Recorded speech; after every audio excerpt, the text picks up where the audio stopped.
Assalamualaikum warahmatullahi wabarakatuh.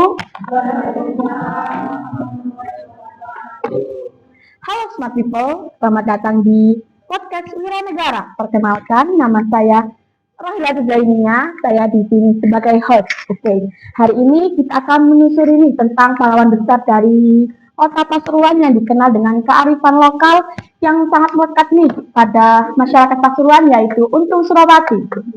Oke, nggak usah berlama-lama, langsung saja kita undang dua narasumber hebat kita. Silakan masuk untuk Mas dan Mbaknya. Beri tepuk tangan dulu dong.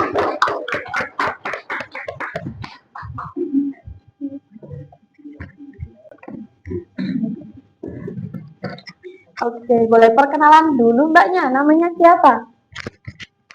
Halo Smart People semuanya, perkenalkan saya Regita Ajeng Triapsari. Saat ini saya berkuliah di Universitas PGRI Wiranegara, masih semester 5.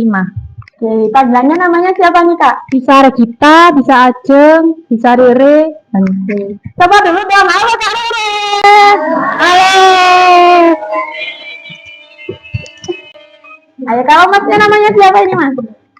Saya Ahmad Afandi, biasa dipanggil Pandi. Ini saya juga dari Universitas PGRI Wiranegara, semester 5 juga. Oke, coba dulu dong. Halo Kak Pandi. Oke, bagaimana nih kabarnya hari ini? Alhamdulillah baik. Baik. Oke, bagaimana nih perjalanannya dari rumah ke sini nih? Gimana, lancar? Apakah ada kendala di perjalanan? Tadi agak sedikit terburu-buru. Oh, kenapa itu Kak sedikit terburu-buru itu? Ada zoomnya Adi. Oh, tadi ada Zoom ya, ada matkul sebelumnya. Oke, by the way, ngomongin soal sejarah lokal nih, langsung saja kita mulai bicara tentang Untung Suropati. Nah, beliau ini bukan cuma tokoh pahlawan saja, tetapi juga memiliki nilai-nilai kearifan lokal yang masih terasa sampai sekarang. Oke, langsung saja saya akan menanyakan beberapa pertanyaan yang berkaitan tentang topik yang akan kita bahas. Oke, yang pertama, siapa sih Kak Untung Suropati itu Kak? Kalau boleh tahu ya. Kalau secara umum, gambaran secara umum, Untung Suropati itu salah satu pahlawan nasional Indonesia dan juga menjadi salah satu ikonik dari Pasuruan juga. Beliau bernama asli Surawilaji, lahir di Bali dan dikenal dengan melakukan perjuangan melawan para penjajah VOC. Gitu. Baca. Oh, berarti nama Untung Suropati itu pertamanya itu Surawilaji ya Kak ya, berasal dari Bali. Iya, Surawilaji.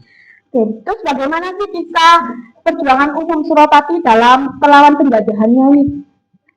Kalau kita berbicara tentang sejarah beliau itu mungkin sangat panjang dan jika saya ceritakan semua itu tidak mungkin selesai hari ini. Jadi mungkin gambaran umumnya saja itu beliau yang pertama lahir di Bali pada tahun 1660. Lalu tadi saya sudah sebutkan nama asli beliau itu Surawilaji. Beliau itu masa kecilnya tidak banyak diceritakan oleh sejarah atau tidak tercatat, tapi intinya beliau adalah dari kecil sudah dijual sebagai budak oleh VOC, dikirim ke Batavia yang sekarang dikenal dengan nama Jakarta.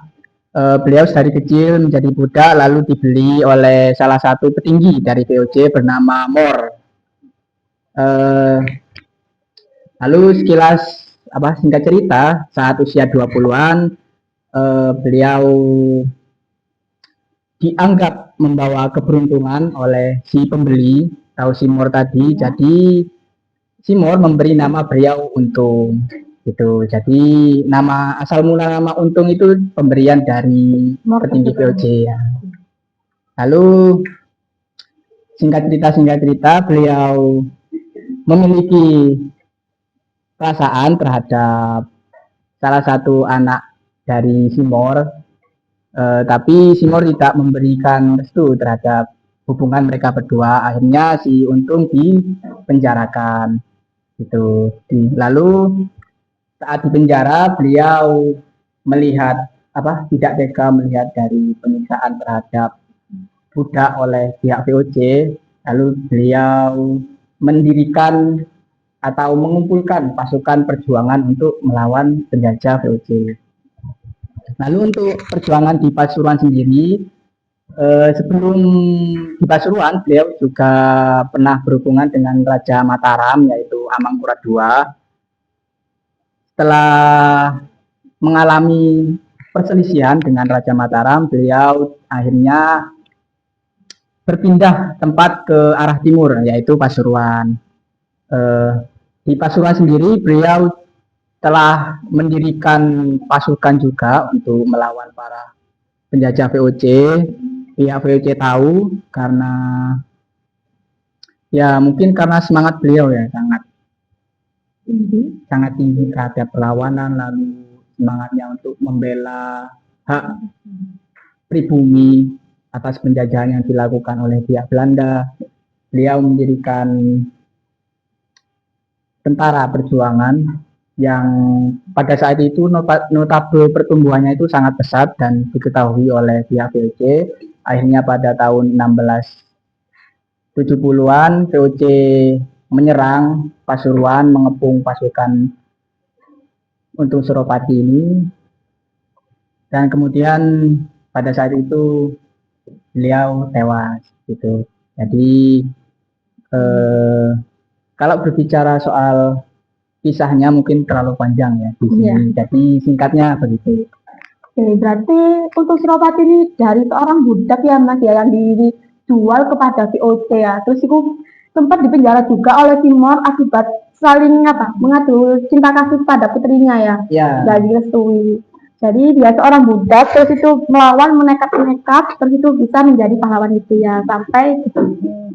Oke, terus bagaimana nih nilai-nilai kearifan lokal yang bisa diambil dengan perjuangan Untung Suropati? Jadi dari kisah tadi yang sudah dijabarkan oleh atau diceritakan oleh Apandi tadi, bahwasanya banyak sekali nilai-nilai yang kita dapat dari kisah perjuangan Untung Suropati. Yang pertama salah satunya yaitu nilai tentang semangat dan pantang menyerah. Bagaimana Untung Suropati ini beliau rela mati demi mempertahankan tanah airnya atau lebih membela kaum kecil waktu itu pribumi. Yang kedua yaitu nilai kerjasama dan gotong royong. Jadi Untung Suropati ini tidak membela atau tidak melawan penjajah itu sendiri, melainkan bersama rakyat-rakyat kecil yang waktu itu juga tertindas oleh penjajah. Dan nilai yang ketiga yang bisa diambil dari kisah perjuangan Untung Suropati ini, yang ketiga yaitu kesetiaan terhadap tanah air. Jadi Untung Suropati ini memiliki jiwa nasionalisme sangat tinggi terhadap tanah airnya waktu itu. Beliau walaupun ditekan oleh Belanda sana sini, beliau tetap rela.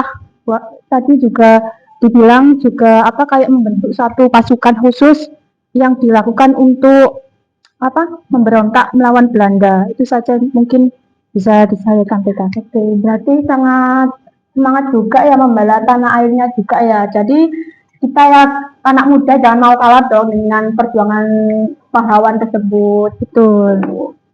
Dan citaan tanah air dan nasionalismenya sangat tinggi ya Mbak ya. Terus bagaimana nih dengan nilai-nilai yang masih relevan untuk generasi muda saat ini, Gen Z gitu? Apa sih nilai-nilai yang bisa diambil dari tokoh Untung Suropati ini? Jadi banyak sekali nilai-nilai kearifan lokal yang masih relevan oleh generasi muda saat ini. Jadi yang bisa kita lakukan sebagai generasi muda yaitu menunjukkan semangat atau lebih mencintai tanah air seperti yang dilakukan oleh Untung Suropati. Untung Suropati itu kan melawan penjajah sendiri ya. Jadi kita generasi muda harus lebih menekankan cinta tanah air dan nasionalisme. Dan yang kedua, kita juga harus bisa menjaga nilai-nilai kearifan lokal yang ada sebagai identitas budaya. Oke, jadi kita sebagai anak muda nih harus semangat banget ya, jiwanya harus nasionalis banget. Jadi kita ya gak mau kalah lah, jangan kalah sama pahlawan yang relakan kemerdekaannya.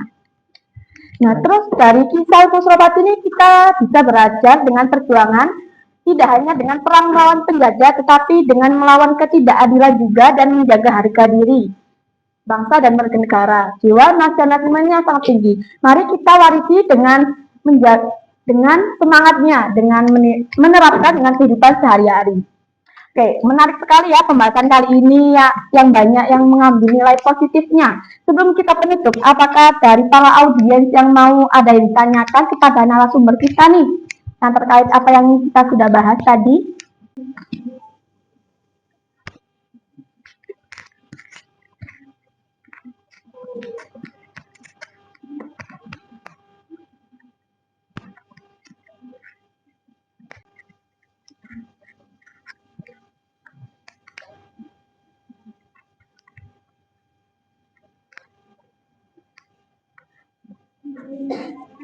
Ya, perkenalan dulu Mbak, namanya siapa ya? Silakan berdiri Mbak.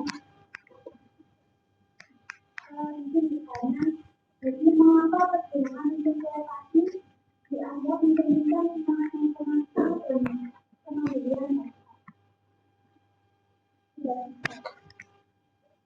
bagaimana nih Mbak? Masnya siapa yang mau jawab dulu? Mungkin dari pertanyaannya Mbak Erika terkait mengapa sikap beliau menjadi simbol nasional untuk semangat bangsa kita, itu yang pertama, beliau memiliki sikap rasa bela tanah air yang sangat tinggi terhadap bangsa kita. Ya mau gimana mau menentang ya, beliau bahkan berasal dari budak, itu mau membela bangsanya sendiri atau pribumi di Indonesia pada masa penjajahan VOC. Lalu rasa nasionalisnya itu bisa contohnya seperti beliau memiliki rasa penghargaan atau apa ya istilahnya itu, ya intinya beliau rasa bela negaranya itu tinggi, lalu semangat berjuangnya itu sangat patut dicontoh oleh bukan anak-anak, oleh seluruh masyarakat Indonesia, terutama pada era Gen Z ini. Gitu. Mungkin ada tambahan dari Mbak Rita? Cukup. Berarti untuk Suropati ini dilihat dari perjuangannya, jiwa nasionalisme, rela mati demi membela bangsa dan negaranya. Apakah bisa diterima Mbaknya? Tidak. Oke, apakah para audiens lain yang mau menanyakan? Silahkan acungkan tangan. Oke, silakan Mbaknya perkenalkan diri.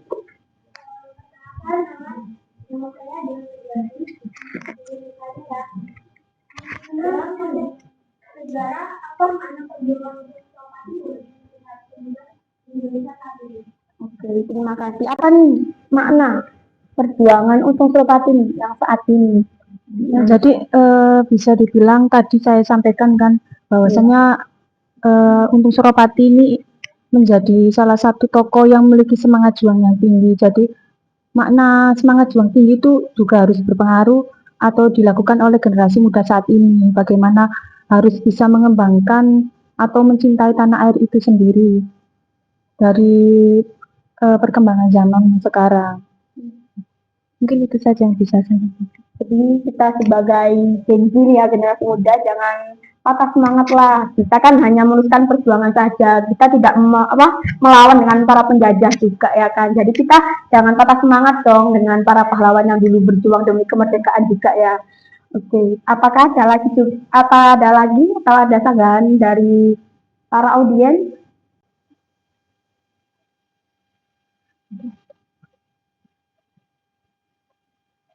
Oke, silakan untuk Mbaknya.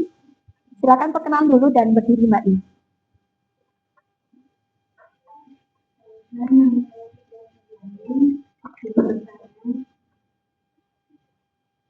Apakah dipastikan dapat kemudian bentuk pendidikan itu pembangunan dan yang luar biasa sebagaimana terima kasih. Apa nih bentuk momennya Untung Suropati di Pasuruan ini? Banyak banget ya. Salah satunya yaitu jalan, ada stadion, mungkin yang ada di Pasuruan. yang menggunakan nama dari pahlawan. Ya, yang menggunakan nama dari pahlawan Untung Suropati ini. Jadi nama Untung Suropati ini di sini banyak digunakan untuk jalan, stadion itu kan ada dan lain-lain. Apakah ada yang lain yang mau dipertanyakan?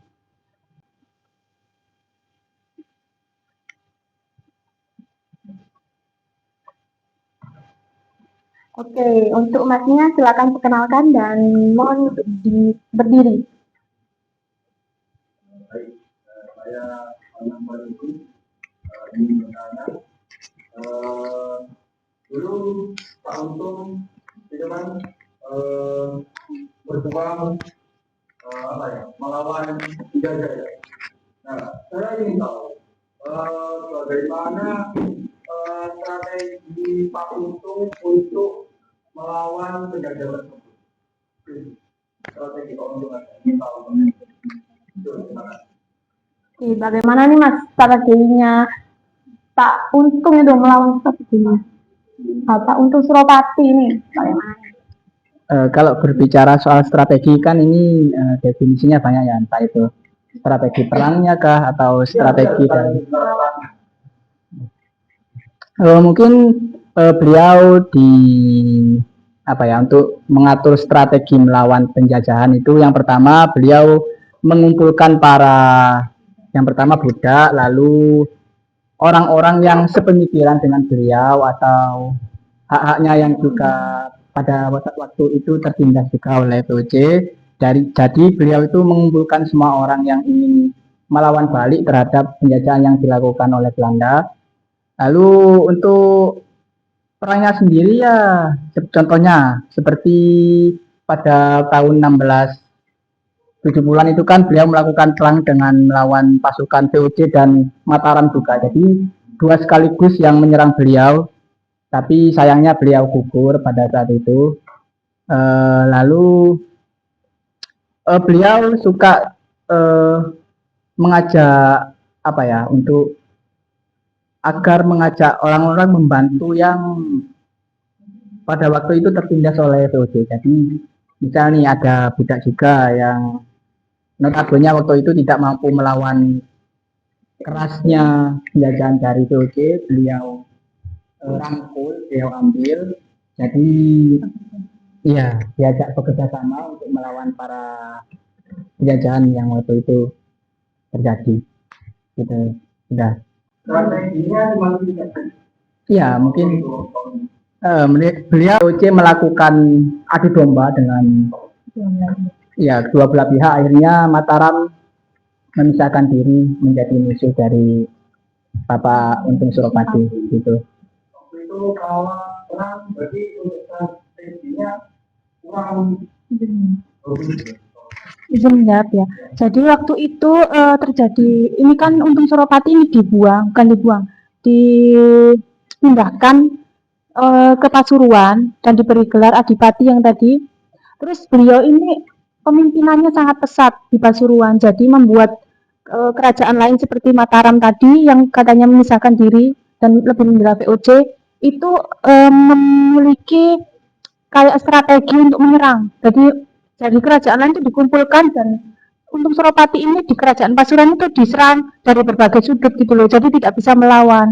Terus pasukannya kan juga pasti kalah telak kan dari tiga kerajaan, Banten kalau nggak salah, kerajaan Banten, Mataram sama VOC sendiri. Jadi itu yang membuat Untung Suropati ini mengalami kekalahan. Dan Untung Suropati merupakan sosok yang memiliki kecerdasan yang luar biasa ya. Jadi beliau ini memiliki semangat juang yang tinggi dan rasa nasionalismenya juga tinggi. Oke Mas, mungkin itu saja strateginya ya Mas. Apakah ada lagi yang lain?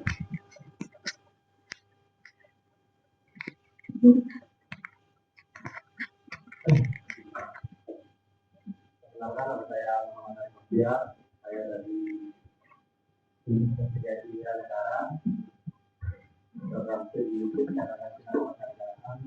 Jadi saya mau bertanya tentang kematian Untung Suropati. Dari beberapa buku yang saya baca atau dari beberapa literasi yang saya baca, Untung Suropati itu dikatakan menggila, bukan meninggal. Nah, ini lebih tepatnya bagaimana ya? Misalnya mungkin dari beberapa generasi ini saya soalnya kan ada beberapa yang mengatakan bahwa pemenang adalah mungkin bisa dijelaskan juga lebih tepatnya beberapa itu meninggal apa Menghilang gitu. karena saya dengar Mana nih Mas dan Mbaknya?